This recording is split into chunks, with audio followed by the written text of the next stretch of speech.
Welcome back to the Jacob McLaughlin podcast radio show.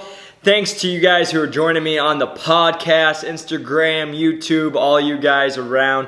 I really appreciate you guys taking the time to listen to me talk for a little bit. And it's really nice to know that people actually do kind of listen to these and want advice and want to hear what my thoughts on things.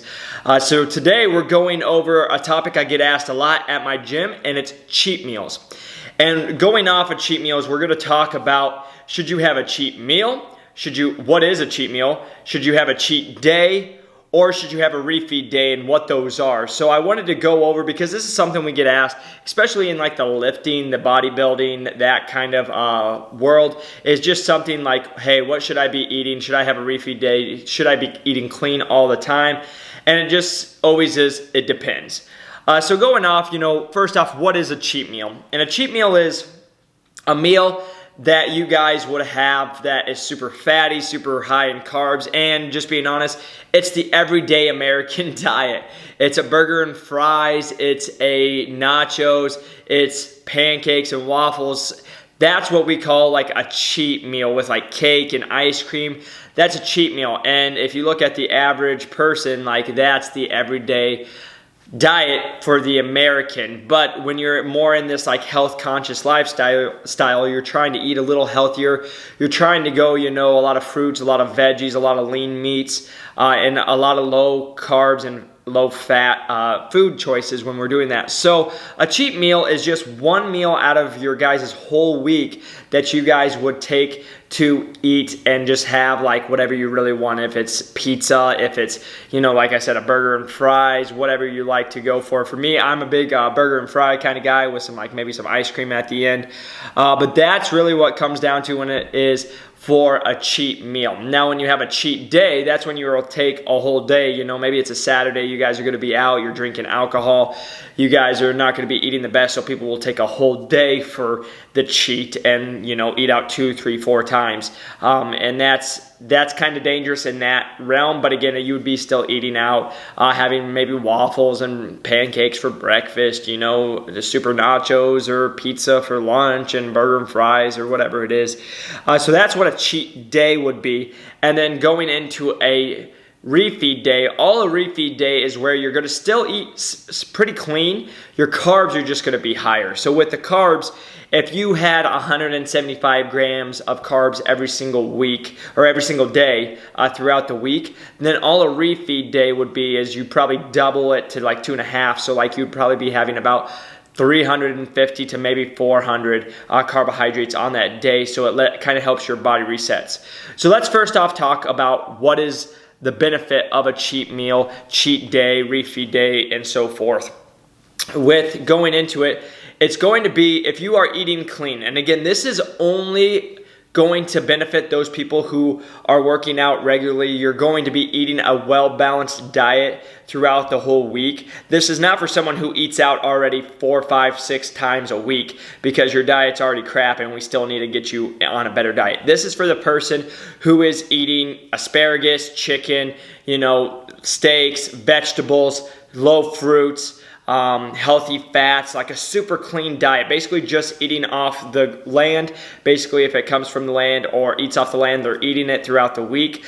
So that is when you're going to be eating a regular diet, great diet throughout the week, plus working out throughout that week, and then you would get that benefit if you had that cheat meal. And so basically what they talk about the benefit of it is there's several benefits. It lets you have that balance. You're going throughout the whole week, and if you're just eating, cauliflower rice or asparagus or potatoes or something, you're normally going to want something a little different than that, like, a burger and fries. So that's where we kind of call it the 80-20 or a little more, but like it's going to help your sanity. If you guys are the people who can just eat without having pizza and fries and stuff, great, more power to you. But the majority of the population is they need to have, they need to live a little, you know what I mean? Like they just say, you be a normal person. That's what we hear a lot of times.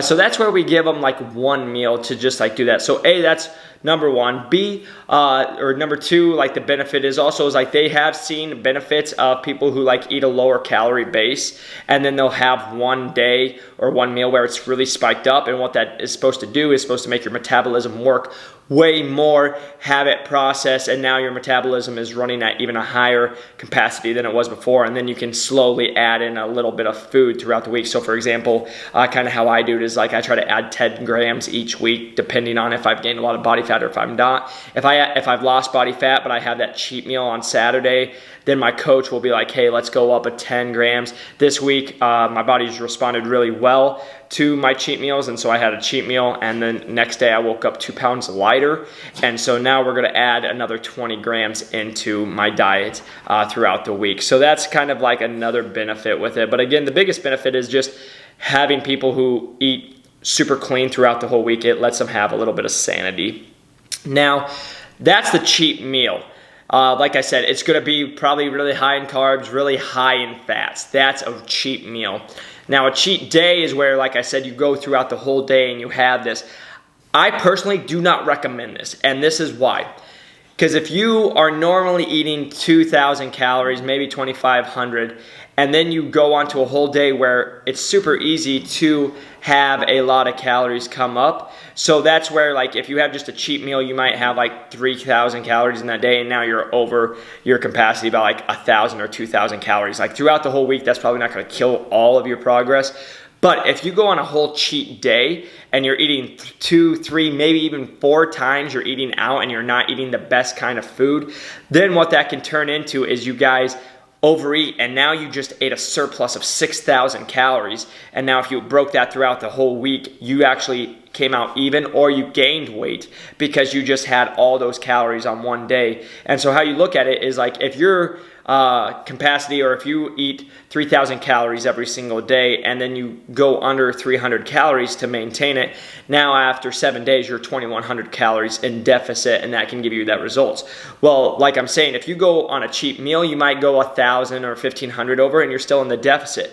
But if you go a cheat day, now you're going into where you could be 3, 4, 5,000 calories for that week, and now you're over your 2,100 calories that you just saved up, and now you're actually in the surplus, and now there's no results that you guys just worked your butt off for. You ate super clean for that whole week, and then you just let it go for a whole day. So that's where I always recommend, if you're going to do it, just one meal. And again, it's not even every week. Like I'll do a cheat meal probably once every 2 weeks to 3 weeks. Every once in a while I'll do like one per week, but most of the time it's like 2 or 3 per month is how I do a cheat meal and try to eat clean throughout the rest of the week and the month.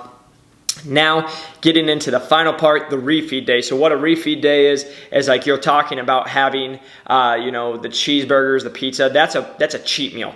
Now, when it's a refeed, you're keeping it clean. So a lot of times a refeed, what a lot of people will do is sushi. It's just rice, protein, and some fats, but they'll go sushi for that refeed because, again, it's all natural stuff that's coming from the earth, rice and fish.